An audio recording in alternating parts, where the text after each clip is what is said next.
I want to ask you something. When you go on Instagram and you see these like successful people, right? You see like this Dan Bilzerian or this Andrew Tate, another good example. Do you look at them just to feel shitty about yourself?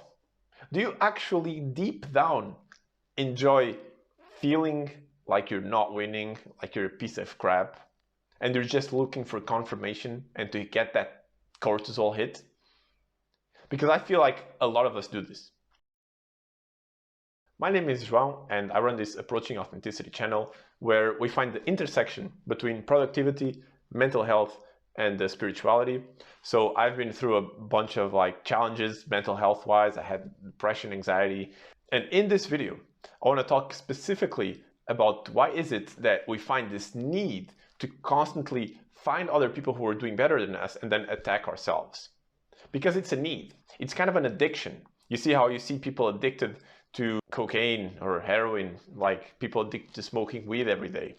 You're addicted to going on Instagram and feeling like a piece of shit. And I want to understand why. Why are you punishing yourself?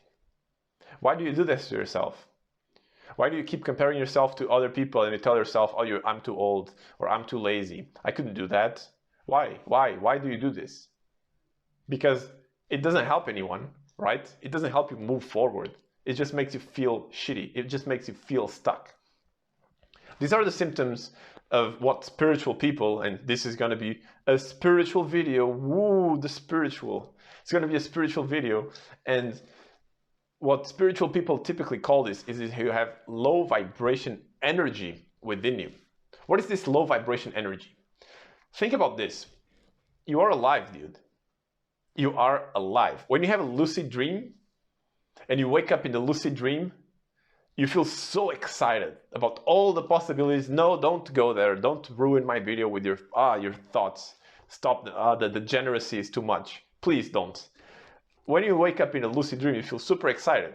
Even if there's no people there. Come on, don't be degenerate. Even if there's no people there, you feel super excited. But when you wake up in real life, you wake up and you're like, oh no. Sometimes, you know what's the worst? I'm gonna admit this, like it even also happens to me, that's why I can explain it to you. Sometimes you wake up and you had a very deep sleep and you don't even realize your surroundings or where you are.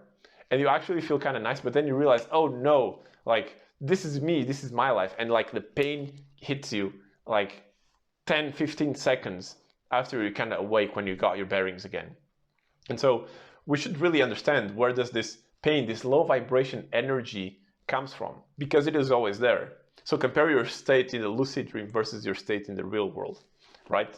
And life is basically also a lucid dream. Like you can die today, you can die in 70 years, no one knows. You can basically do what you want. I mean, obviously you have to account for other people and you're not going to do something that is going to put anyone in danger or in harm. But you can basically do almost anything you want, kind of like a video game as well.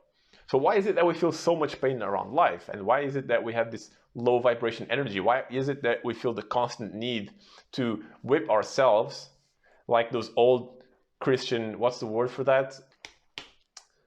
I forgot. The guys who whip themselves. You've seen those kinky Christian guys who whip themselves and whisper to the cross. Anyways, these guys, you're basically doing the same thing. You have this shitty self-image and you keep punishing yourself. It's like no different than the people who cut themselves, but this is like emotional cutting. This is emotional cutting, dude. It's the best way I can tell you. Because this low vibration energy that infects you, it wants to hurt the host. And so how do you get out of this? How do you heal? How do you get out of this low vibration energy? One of the big things that I keep mentioning is trauma release. Another one that is some of more external approaches is to eat well, eat nutritious food, because the food that you probably eat is probably low nutrition and it's probably really low quality and processed. So you want to eat clean organic food and you want to get enough sleep. These are like major things. Even if I don't sleep well, my videos don't come out as good. So these are like major things that you have to get down if you want to stop this low vibration hum.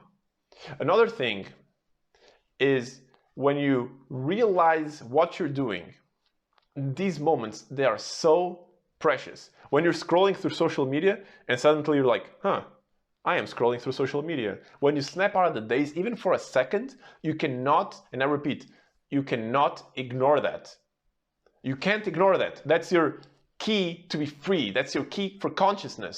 There's like, if there's anything I ever say is this: the moment you get conscious, when you're scrolling through social media, when you're like going through your TikTok, when you're going about your derping your unconsciousness, the moment you realize, oh, I'm derping, oh, I'm being unconscious, you gotta snap out of it. You gotta snap out of it.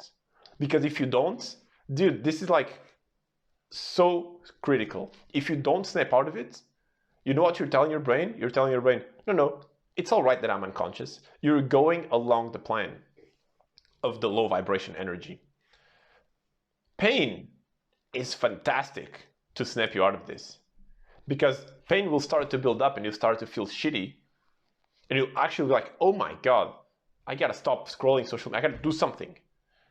Like, if you ignore this pain more and more, if you keep medicating it, then your life's not gonna go anywhere. So dude, please, anytime you feel conscious about your actions, anytime you feel like, oh shit, I'm scrolling social media, oh shit, I should be doing this, please do it. Please. There's nothing more urgent you can do for yourself, because that's the only way you're gonna get to, like, that's basically the opportunities you have of changing your life are right there. And if you keep training your mind, like, yes, I say yes to being conscious, I say yes to life, I say yes to life. That's what you say when you realize that you're being unconscious, and you stop it and you start doing something that you actually want to do. It's saying yes to life. And that's how you, an external tool to get out of this low vibration energy hum. So if you resonate with these kinds of videos, where we go deep into spirituality, but we actually give you proactive, practical advice so you can change your life, hit the subscribe button, because I'd love to see you in the next video.